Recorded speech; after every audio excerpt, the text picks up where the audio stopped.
Hi, Zach Reiser here, and welcome to a very special video.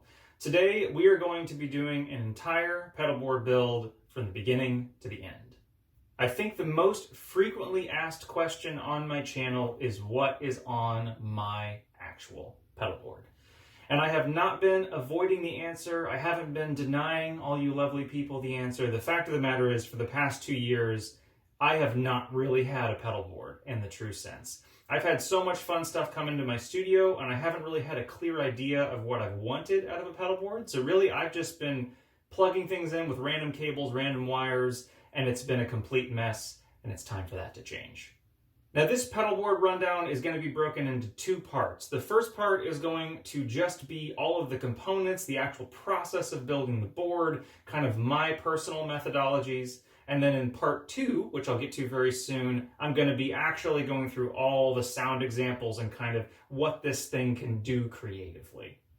Couple caveats before we begin. I am not a professional pedalboard builder by any means. I'm just a guy that loves pedals and is pretty anal about how he wires up his pedalboards. So I'm going to be showing you my process, but this is by no means a tutorial on the way to design a pedalboard. And also, this pedalboard is going to be kind of ridiculous, so bear with me in terms of how over the top this will end up being. The philosophy behind this build is going to be very different from the pedalboards you've seen on my channel in the past. You'll notice there's no switching system, so I'm going to have no kind of whole board presets like I used to have. This pedalboard is actually being designed to be on a table because I have come to really like being able to manipulate all of these knobs, dials, switches in real time with my hands. Now, obviously, this is not going to be what most people are going to want to do with their boards, but I'm really treating this board almost like a mini modular synth. So, the most important part of any pedalboard is the pedals. Let's talk about what we got going on here. In part 2 of this build video is when I'll really kind of discuss why I chose all these pedals and the sound qualities I love from them. But for now, let's just discuss what we're working with. To start us off, we have the Empress bass compressor. Love this thing. This is actually going to be an always-on pedal. Never done that before on a pedalboard build. Moving into the dirt section of things, I'm running an Alpha Omega Ultron for kind of my distortion, a Way Huge Pork and Pickle Smalls for my overdrive, and then my fuzz is taken over by the lovely bead from Hiro Effects. My tried and true, tested, modded Boss OC2 as my analog octaver. This is the pedal I've actually owned the longest, and it's always been on my boards. Getting a little weird and synthy, people know I love this huge, ridiculously large pedal, the Electro Harmonix Hog 2. All kinds of cool synth sounds coming out of this. Another kind of auxiliary pedal that I've come to really love is this guy right here. This is the Fairfield Randy's Revenge ring modulator, by far the most musical ring modulator I've ever played through. And then kind of filling in a lot of gaps on my pedalboard is my Eventide H9. It's not quite as central as it used to be to my sound. I'm using no reverbs on this right now, no delays. This is just modulation and pitch effects. Moving on to the sexy Moog section of my pedalboard. So starting with my very heavily modded MF101 low-pass filter. I did some of the mods on this. I've had some mods done to it. I'm going to discuss all those mods in detail in part 2 of this pedalboard video. And then this is a new acquisition for me, one I've always been curious about, and frankly, it's kind of incredible. It's also very ridiculous and arguably the pedal I need the least on my pedalboard, but for now, it's sticking around. This is the Moog MIDI Murph. And then another big first for me, this pedalboard is going to be a stereo pedalboard. So starting at the MIDI Murph on is a full stereo signal chain. Now, due to the pedalboard I'm using, I can sum it very easily to mono if I'm running a more standard bass gig, which we'll talk about in a minute. So after the Murph, we're going to be running into the very incredible hologram microcosm, just all kinds of cool granular synthesis, pitch delays, little micro loops that happen with this guy here. Then we go into kind of a favorite of mine, the Strymon Volante, one of my favorite delays I've ever owned. Also have really fallen in love with the Sound On Sound looper in this thing. And then finally at the end of the chain, I'm running this absolutely gorgeous stereo reverb, the Mercury Severin from Maris. The two other little things on this table, this is a little controller for the Eventide H9. It gives me bank down and also an expression knob, allowing me to kind of just tailor the preset to my taste in that moment.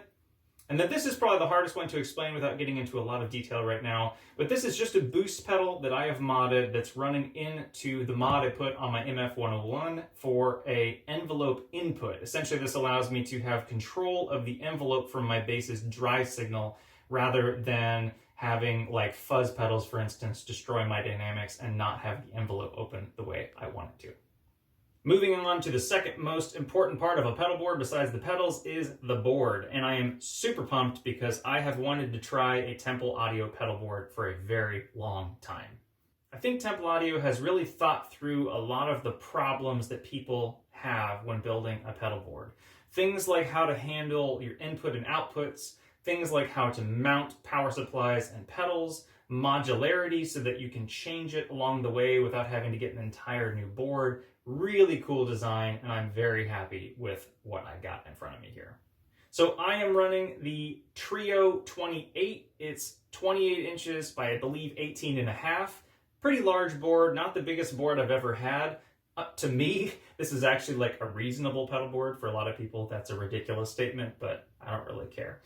I have a couple of their awesome mod plates installed here. So I have the power module over here. So all of the power for my whole board has one little nice IEC input and a power switch. And then I have this lovely 4-way mod jack, which is allowing all of my inputs for my mono cables and TRS cables to go in on one side of the board. And then on the opposite side, you can see that there, I have a MIDI input, so this is allowing me to kind of send in my MIDI signal from a looper, drum machine, etc. to go into all my pedals that are clocked. And then I have this lovely summing output mod over here, which allows me to run it in stereo or mono without having to do any kind of fancy wiring. Flipping the board over, we see the power mod is running into a Strymon Zuma and a Strymon Ojai. Now, if I hadn't already owned the Strymon power supplies, which are awesome power supplies, I probably would have gone with Temple's own version of Chalk's power supplies because they mount really lovely into these mod outputs, leaving the underside of the board totally clean. But I already owned these really nice power supplies, so I figured I would use them. Everything will be running on its own isolated output from the Strymons, except for two pedals because I just am missing one output. So I've gone through and make sure that the two pedals that I'm running together off of one output don't cause any kind of humming issues, etc. The other cool thing about kind of the Temple board's ecosystem is that they have a unique way of attaching the pedals to the board itself. Rather than using something like dual lock or Velcro, they have these kind of interesting proprietary pedal plates. Now, these have some pluses and minuses, but overall, I'm really liking the pedal plates for my personal setup. So some of the pros to start out with. Once you get them set up, your pedal always locks into the exact position where you want it. So there's never that kind of question if you're anal like me of once you get that pedal in that perfect spot and you lift it up, then you got to sit there and line it back up perfectly again. It will never move. So it's always ready to just pop right back in to the spot where you put it initially. The flip side to that, you need to take your time in setting the pedal plates if you're really particular about where your pedals are laid out. So if you have a really tight board layout like this one is going to be, you really have to take your time getting the pedal plates put on straight, clean, how you want them at the beginning, because yes, you can remove them and you can replace the adhesive, but I'm not going to lie, it's not a super fun process. So another thing I really dig about the pedal plates, and this is a little bit silly, is that I have a dog that sheds a ridiculous amount, and I've always used dual lock on my pedal boards. I think it's a great system for attaching things, by the way, not dissing on dual lock at all. It's an amazing way to attach pedals to a pedal board. However, if I happen to put my pedal on the ground, it would look like Chewbacca on the bottom when I lifted it up. And I'm really digging the fact that these things are totally clean.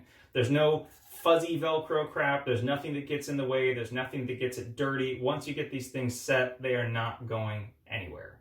So the last thing to discuss for this board in terms of components is the cabling I chose to use. Now in the past, I have used 100% lava solderless cable kits. And to be honest, they worked flawlessly. I've never had a cable die. I never had any problems. They are a bit of a pain to kind of cut and manage the braiding on that kind of stuff on the inside, but they work great, and I'm not harping against solderless cables at all. However, for this build, I really wanted something super solid. I wanted a soldered connection. I wanted a more flexible cable as well. The lava cables are a little stiff, but I didn't really want to take the time to solder everything. And also, even the square plugs, the really small soldered end plugs that people use for a lot of their boards, are still a little too big for me in terms of like connections on the back of the fogers, etc. So I wanted a really small head, but a solid, high quality cable. So what I decided to go with in terms of audio cables is Tour Gear Designs. These are relatively new to the market, and honestly, I am incredibly happy with these cables. Full soldered connections. They're also plastic heads, which I actually much prefer over metal because it doesn't scratch my pedals if I kind of squish them together really tight. Also, speaking of squishing pedals together really tight, these are very small connectors in all dimensions in terms of like width and the kind of shape of the head itself. Tour Gear was awesome to work with me on this build, and so all of the cables I'm using across the board are Tour Gear Designs. And also, if you want to try these out, there's an affiliate link down below. I highly recommend you give these things a shot. Just as a reference, also from Tour Gear Designs, I am using their TRS cables. These things are kind of ridiculous. I've never had TRS cables that are this small. I don't know if you can see the difference, but this is a normal audio TS cable. This is a TRS cable. They're practically the same size, which is kind of amazing. The other thing that I'm using from Tour Gear is their insert cables. Also really small, really, really well made. I'm using a lot of stereo setups on this board, like I said, and pedals like the Microcosm have a stereo input that's a TRS, so I needed a way to split my stereo signal and put it back into a single cable. These insert cables are killer. In terms of power cables, these are all either from Strymon or from my old Voodoo Labs power cable systems that I had way back in the day. Nothing special here. Most are right angled. They all work great. I have a couple white ones in here. You can see those go to the fogers, and then the red one right there is for my Eventide H9. So last but certainly not least, we got to talk about MIDI. I have 4 pedals on this board that are going to be running MIDI, and I needed a really solid MIDI cable that allowed me any orientation I needed. These are made by Bestronix Audio. Honestly, they are the best MIDI cables on the market, in my opinion, especially for pedal boards. They're not cheap, but they're worth it. They allow you to set the orientation of the pins any way you like, so that regardless of the way the pins are on the back of a pedal, you can have the cable routed however you would like. Also, as a side note, they're the only MIDI cable that I could find that would fit through the big holes on the Temple board. Luckily, these were already the cables that I already used, but something to keep in mind if you're running Temple and you want to run MIDI cables through the board. So far, these are the only ones I found that work. So we've gone through all of the components of this pedal board build, which is quite a few for a pedal board this large. But the next big step, in my opinion, whenever you're designing and building a pedal board, is the layout of the pedals themselves. It should be well thought out in terms of the order of the pedals, but that's really not the most important thing, in my opinion. Most of the time is how they fit. So sometimes if a pedal is not quite where it is in the signal chain, but it's a little better fit in terms of the organization, the layout, the aesthetics, that's more important to me personally. So most of my pedals are kind of flowing with the signal chain in the layout, but a couple are in some weird locations. So because I've been using these pedal plates on the bottom of the pedals, I've already done the layout portion, because getting these things placed just right does take some time, especially if you're like me and you want them in very particular locations. Now, before I actually put the pedals on the board, I'm going to actually take the board and flip it over. And we're going to plug in all of our power cables, because I don't really want to have to be like looking under the board to get them into these spots on the Zuma and the Ojai.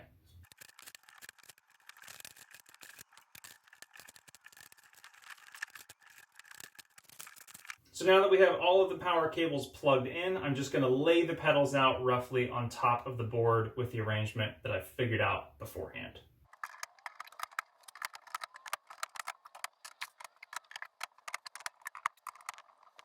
So this is the kind of layout that I have landed on for now. Things will, of course, move. I'm going to swap pedals, all that kinds of stuff. But this has been kind of the best of finding ways to keep most of the signal chain kind of flowing in a logical manner. All the stereo stuff is on this side, for instance. Most of my inputs are on this side. But there were a couple things I had to think through that were kind of those gotcha moments. Big thing if you're running MIDI. make sure you leave space for the MIDI cables because they're bigger than you'd think. So when I was doing this layout, I would take the MIDI cable and actually plug it into the pedal to make sure that this area and this area had enough room for MIDI, for instance, also between the H9 because they're on the sides. So that was kind of a very particular spot. The other fun thing about the layout for this board was these two guys. Now, I could have probably found a way to fit it without taking off the wood side panel, but honestly, I like the look of these kind of conjoined fogers so much. But if you actually look at my low pass filter, I took the wood panel off the side of the pedal so that I could take that 1/2 inch off and get them to just be butted up right next to each other. So it's time to start actually plugging some stuff in. I don't know why, but whenever I do a pedal board build, I always run power first, so that's what I'm gonna do. I'm sure there's a better way to do this. I could probably get like a keyboard stand so I could get underneath the board in an easier fashion. But for me, I just kind of reach under there, grab cables, try to keep them in line with where they are with the Strymons, and then start plugging stuff in. So let's go for it.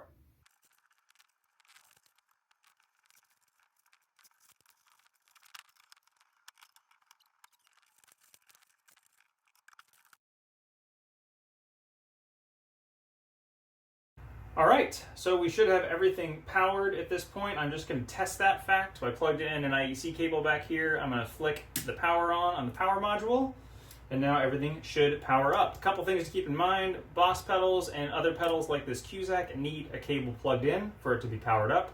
So we can see now that it looks like everything has power. Sweet. All right, the next step is the most tedious and my least favorite, which is running audio cables, mostly because I am very anal and it's just hard to fit all the audio cables all over the board, but we got to do it, so we're going to power ahead. One nice thing is I'm not having to cut and solder or put together, assemble any cables. I have them all ready to go, which will make this much faster, thanks to Tour Gear Designs. Again, check those cables out, they're rad. So one big disadvantage of not measuring and assembling your own cables or cutting and soldering your own cables is obviously you have to know the lengths you're going to need. So I spent quite a bit of time trying to figure out what lengths I would need for this board, and hopefully I ordered enough cables in the right lengths from Tour Gear. A couple things before jumping into the audio wiring that I want you to be aware of. Tour Gear Designs does allow you to have S-style cables and C-style cables, which is really useful for short cable runs. The cable is flexible enough that on long cables it doesn't really matter if you're running an S or a C style, but for a short cable run like connecting these two pedals, it's really nice if the orientation is correct on the jacks. In terms of signal flow, I'm going to get into that in detail in the second part of this pedal board video when I actually go through the sound examples and kind of show you what this board can do. But I am going to tell you right now the quick and dirty rundown of the signal flow. So we're going from compressor to Hog 2. The output of the Hog 2 is going to go to the OC2, and the direct output, like I said, is going to go to this more louder. The output of the more louder is going into the envelope trigger input on the back of the MF-101, not the MF-101's input. So then continue down the chain, we're going OC2 into the bead, into the dark glass, and then we hop down here to the Randys, and then into the H9.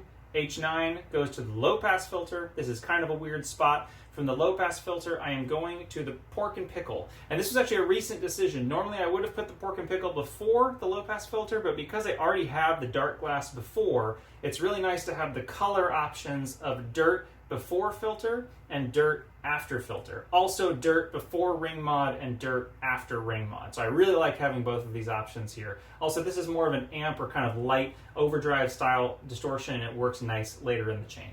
So I'm going from the low pass filter to the pork line, and then the pork line goes to the Murph. Now I would have just loved to link these together, but the Murph is the beginning of my stereo chain. So from the Murph, we split into stereo. We go to the stereo input on the microcosm, and then we go stereo outs, stereo ins on the Volante, stereo outs, stereo in on the Mercury 7, Mercury 7 stereo outs to the sum mod on the Temple board. And that is the full signal flow. There's a couple other things like MIDI routing and TRS, but there's no audio there.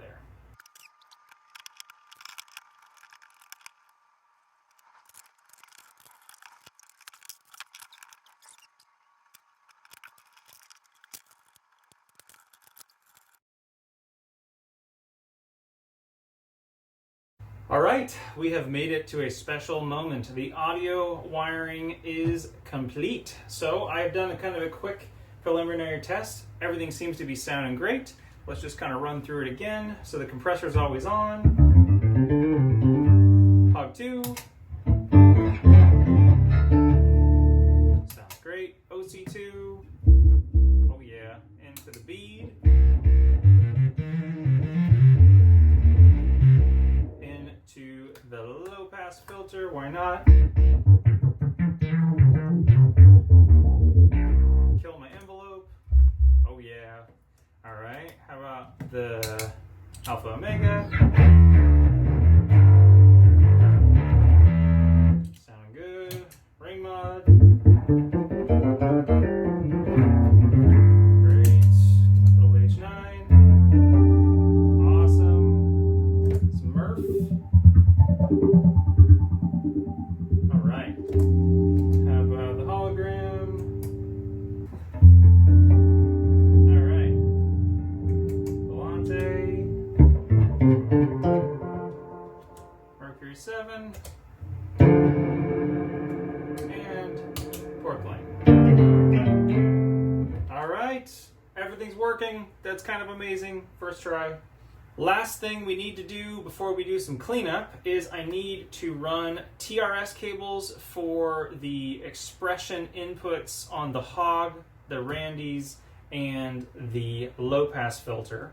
And I also need to run a splitter cable to get this little aux switch working with the Eventide. And then lastly is MIDI, which is going to be a little bit tricky. So we're going to start with the TRS and the aux cables.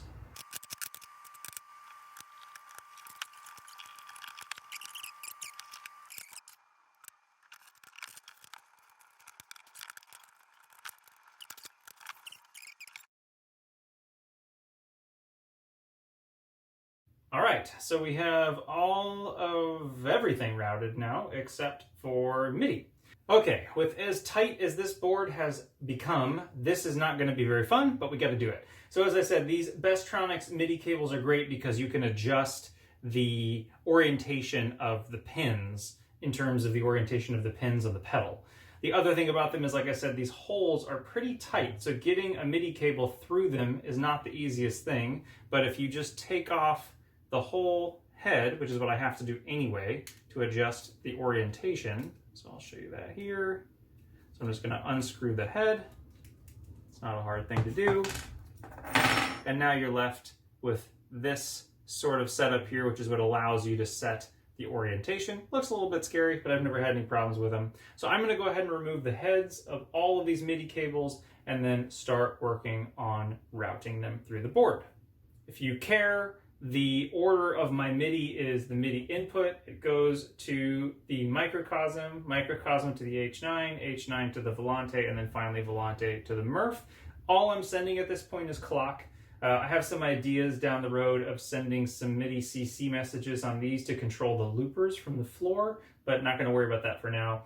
The microcosm is nice because if I tap in a tempo and it's not receiving clock, this will generate clock for everything else. So I have my tap tempo button right here on the bottom left, which is convenient. And then if it's receiving clock from something like a looper or a drum machine, then everything would obviously be clocked to the external source.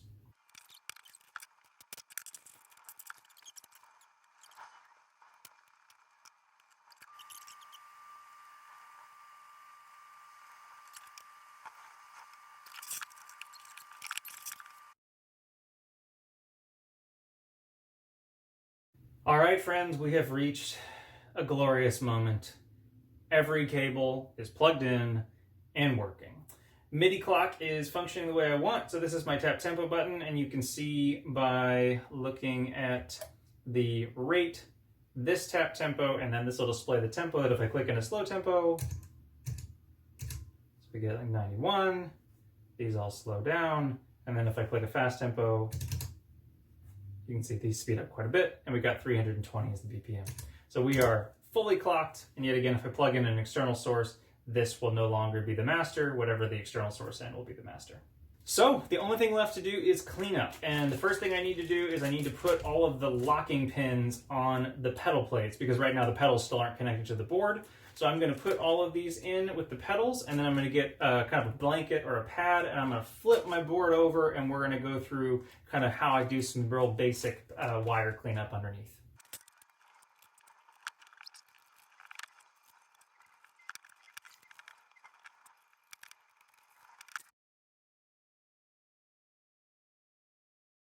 All right, so we are in the last step, which is cleanup. And when I flip the board over like this, it actually does not look nearly as bad as I was expecting it was going to look. So we don't have a ton of work to do. So what I'm going to do is I'm going to unplug a lot of the power cables and then run them under all the audio cables, since as I wired the board, the audio cables kind of got twisted around some of the power cables. I just want to keep that nice and clean.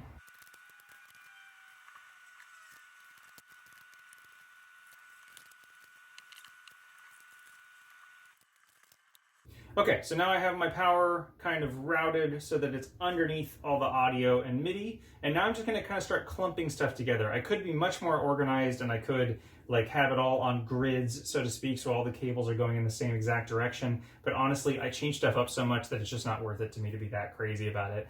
As long as my audio is pretty separated from my power, I'm not too concerned. The other really cool thing about temple boards that I was discovering now is that all of these little holes along that I haven't used, you can just use and wrap a cable tie around. So you don't actually need tie downs like you would on a lot of other pedal boards. I can just use the holes that are already here and loop the cable tie around it and use it that way. So I'm just going to go in for some cleanup now.